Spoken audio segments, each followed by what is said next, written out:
Continuing the NFC West, we're finishing up this division with the Seattle Seahawks. Pete Carroll had an excellent season last year, going 11-5 behind rookie quarterback Russell Wilson. The team lost to Atlanta narrowly after their second half comeback gave too much time to Matt Ryan, who led the Falcons down the field for a field goal, winning it. They're going to be relying on Russell Wilson to continue his strong play.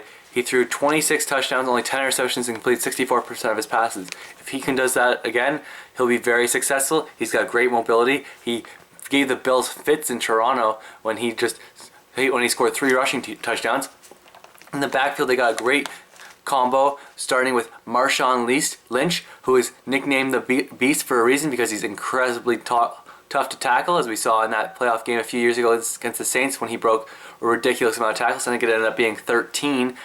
And then you have Robert Turbin, who was a rookie last year of Utah State, had an excellent first season as a backup. He's going to be called on because they're not going to be giving Lynch as many carries as they did the year before. And then you got Michael Robinson, the former Penn State quarterback. He's a very good fullback and very versatile. Makes some plays on special teams as well.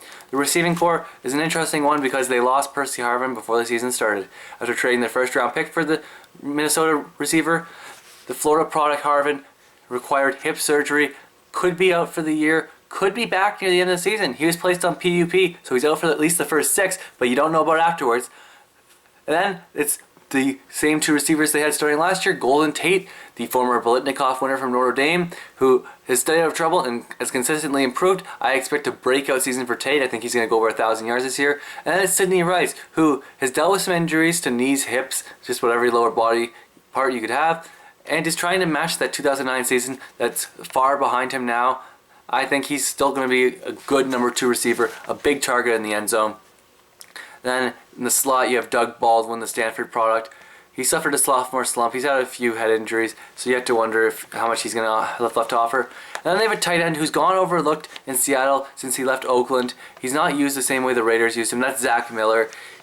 I think he's going to have a better season this year. I think they're going to incorporate him more in the offense. He's a good blocker and a very good hands. Not the fastest guy, but a very solid football player. Move to the offensive line, where Russell Wilson is protected on the blind side by Russell Okung.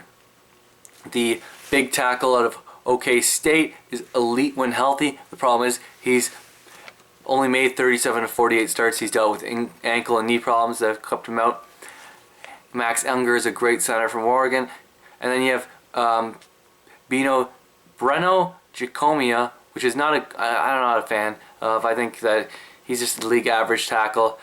And then you got a competition. There's 3 guards for 2 spots. Paul McQuiston, former 3rd round pick. James Carpenter, who was one of their 1st round picks. And J.R. Sweezy. Only 2 can start. I like Carpenter to start. I think he's a mauler. I think he's better suited at guard than at tackle.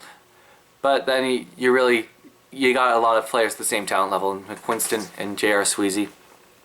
We go to defense, where Seattle poses to have one of the best defenses in the NFL. I think they probably will be the best because they're not going to be getting a lot of points scored on the best home field in football up in the Northwest.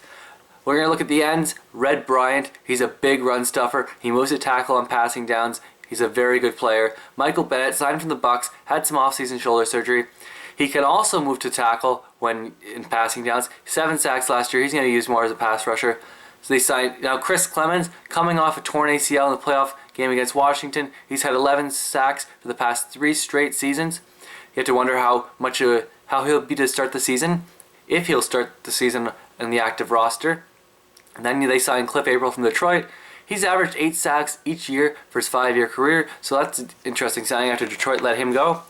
A defensive tackle, it's Brandon Maybain, very good run stuffer.